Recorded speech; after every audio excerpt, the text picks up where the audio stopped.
Focus. At pagkatapos po ng ating focus, makakapagpa-picture po tayo lahat sa kanya.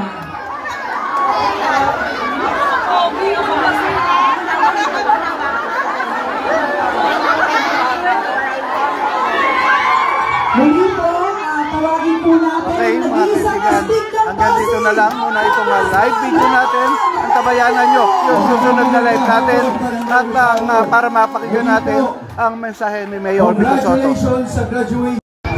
Magandang hapon mga kaibigan, nandito tayo ngayon sa Hobson site, Barangay Rosario, kung saan nandito ngayon ang buong team ng Giting ng Pasig na nagsasagawa ng house to house campaign at focus, no? At doon sa bandang dulo nga ay nakita na natin si Vice Mayor Dodo Jaworski na nagsasalita na dyan, at si Mayor Vico Sotto naman ay andito pa sa loob ng kanyang sasakyan. Abang-abangan natin ang kanyang pagdating upang makita natin ang kanyang pakikipagkamustahan sa mga taga rito sa Hobson site, Barangay Rosario. Yan. So abang-abangan lang natin at maya-maya dadaan na yan dito sa lugar na ito. So ito, yung mga tao ngayon ay nakaabang na nga kay Mayor Vico Sotto upang makadaog pampalad at makapagpa-picture na rin sa kanya.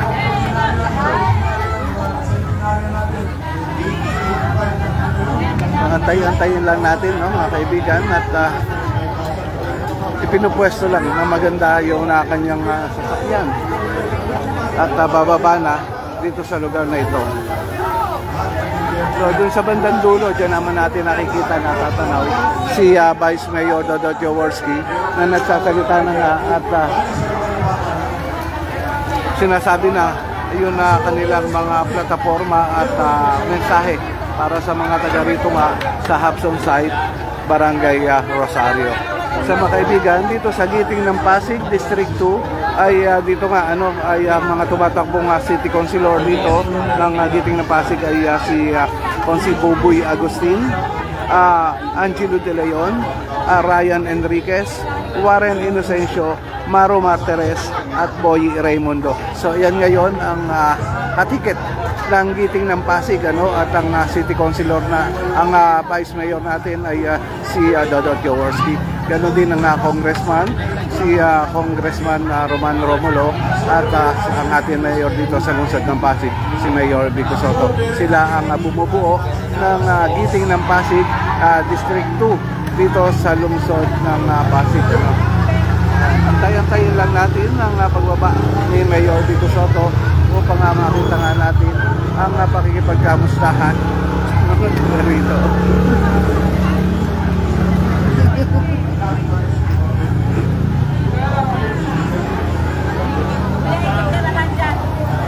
Ito yung mga tao ngayon, nakikita natin yung dami ng mga tao ay talagang naghahantay na sa pagdating ng Mayor Vico Sotto.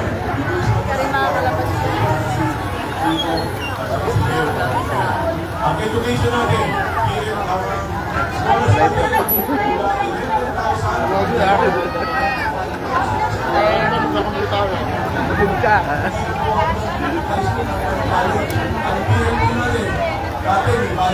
Inuulit ko mga kaibigan, nandito tayo ngayon sa Hapson site, Barangay Rosario.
So mga kaibigan, ito nga ang ating mga nakikitang kaganapan o tagpo dito sa lugar ng Hapson site, Barangay Rosario. Napakarami ng mga tao ngayon na naghahantay sa pagdating ni Mayor Vico Sotto at lahat nga ay nakaharap dito. Andoon yung nasasakyan sa bandang likod natin, yung sinasakyan na ni Mayor Vico Sotto.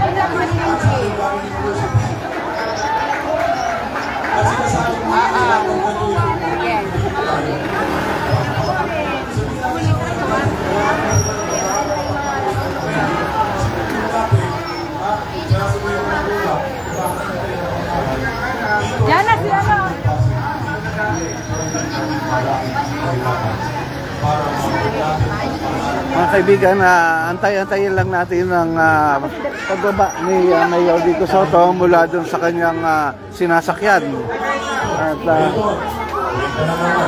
para mapakinggan natin ang kanyang sasabihin at pakikipagkamustahan dito sa lugar ng Hapson site, Barangay Rosario, At andito na nga ang kanyang sasakyan at ganoon din yung mga taga rito naman ay nakaabang na nga sa kanya upang makapagpa-picture at makamusta.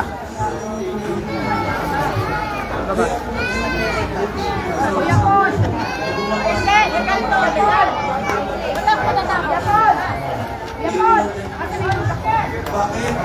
Ulit-ulitin mo. Dahil sa Pasig, hindi ninanakaw ang pera ng taong bayan. Ayan mga kaibigan, doon sa bandang harapan natin na yan ay andyan na nga si Vice Mayor Dodot Jaworski na nagsasalita nga at sinasabi na nga ang kanyang mga plataforma at pakikipagkamustahan dito sa lugar ng Hapson site, Barangay Rosario. May bunga at nagkainta. Sabi ng medical director ng PCGH, 30 to 40% ng mga emergency cases nang gagaling sa Kainta at mga bayan sa Rizal. Ayon sa batas, di mo nung pwede pagtabuyan. Yan po ang dahilan bakit puno. Sabi ng mga pagtunggali namin, papatayo daw sila ng mga ospital kung saan ano. Pero, ito nga ang problema. Hindi nga yung point eh. Yung point is napupuno siya dahil sa ibang mga residente. Galing sa bayan nakapagbahay natin. Pero noong 2022, sabi ni Enrico, malaking problema natin, anong gagawin natin? Yung Child's Hope natin, ano yung Children's Hospital natin, kinonvert na po natin ngayon. Ngayon, ginawa na po siya General Hospital. So, ang Pasig City ngayon, di lang isa ang General Hospital, dalawa na po. Pasig City General Hospital at yung bago po natin rini-renovate ngayon, na malapit na rin matapos, Pasig Hope Medical Center. Ang nakalaan po, para alam nyo rin, priority ang health. Ang nakalaan na pondo po dyan is more than 5 billion a year para sa health services sa ating mga kababayan Pasigero. At ang kicker po dyan, dalawa na yung ospital natin. Dati, pag pumunta kayo sa ospital, magbigay kayo ng PhilHealth. Pagkatapos PhilHealth, kulang pa rin. Magbigay kayo, pumunta kayo sa Malasakit Center. Dati RMC may Malasakit Center, isa lang. Ngayon, dahil po sa congressman natin, alam niyo ba, may bago tayong Malasakit Center sa PCGH mismo. Yan po, gawa ni congressman yan. Oh, so, pumunta kayo sa Malasakit Center, babawasan na naman kayo niya ng babayaran. Pag kulang pa rin, lumapit kayo sa cashier. Pakita nyo kayo ay residente ng Pasig. At anong sasabihin sa'yo? Residente kayo ng Pasig, meron po tayong no balance pay. Umuwi na kayo, wala kayong babayaran. Kaya po 5 billion ang nakalaan ng pondo. I love you too. Kaya po nga ito yung ulit-ulit ko. Yung mama ng Pasig, nakikinabang namin na ngayon ang taong bayan. Diretso po sa tao. Sa council, dati alam niyo ba yung pera ng konsehal, ng vice mayor, para dapat itulong sa tao, dumadaan sa kamay nila. Inalis ko po yun. Bakit ko inalis? Kasi dati, akala natin ang mabait, bibigay ng 500,000 din natin. Yung pala, hindi na natin alam. Pero napakalaking pera po. Ano pa may bike in giving? Dinigil po. So ngayon, bigay yung tulong. Social welfare po. Walang pera po. Ang masakit naman po ngayon, social welfare po na po. Sa dami ng relief. Kasi, ano naman, minsan,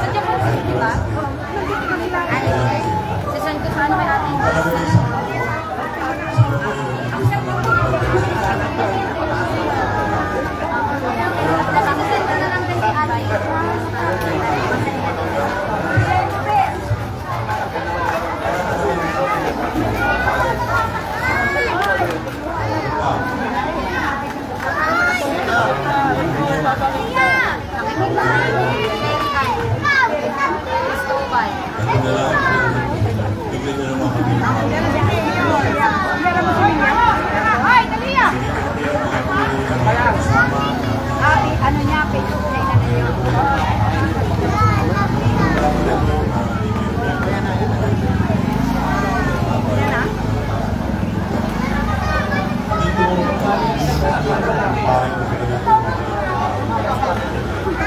Ayaw mo matawag sa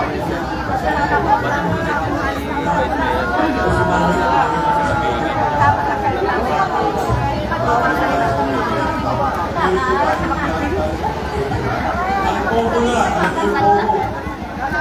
Ang unang puso, bawal na naglabas bago naglabas ang Malacanang December 22, pinasan ang City Council sa na ipagbawal natin ang popo dahil walang magandang nadudulog sa taong bayan. Permission ito sa swalipunan. Alam nyo, ang mga kulang natin sa inyo, may mga hindi sumuporta sa ordinansa ito. May mga hindi sumuporta. Pero ito pagmamalaki nyo, lahat ng pumirma ng ordinansa para makaprove yan, miyembro po ng giting ng Pasig. Kaya pagbigyan nyo na kami. Straight, giting tayo. Alam ko ang mga Pasigenyo, matatalino, magagaling, at higit sa lahat, hindi nila binibenta ang kanilang mga bola. Okay? Huwag nyo kakalimutan, yung tatlong ulo, baka makalimutan nyo kami. Ano number namin? Ano ibig sabihin nun? Okay, I love you too. Number 1, Congressman Roman Romulo. Number 4, Mayor Vico Soto. Number 3, Vice Mayor Po. Straight Giting ng Pasig. Okay mga kaibigan, at andito na nga si Mayor Vico Soto sa ating lapitan upang makita natin ang kanyang pakikipagdaupan palad sa mga taga rito sa lugar ng Habsong Site, Barangay Rosario. At ayan nga, yun ilan sa mga taga rito nga ay nakikipagdaupan palad sa kanya at nagpapapicture na. Sa totoo, kakatapos na po namin tatlong araw.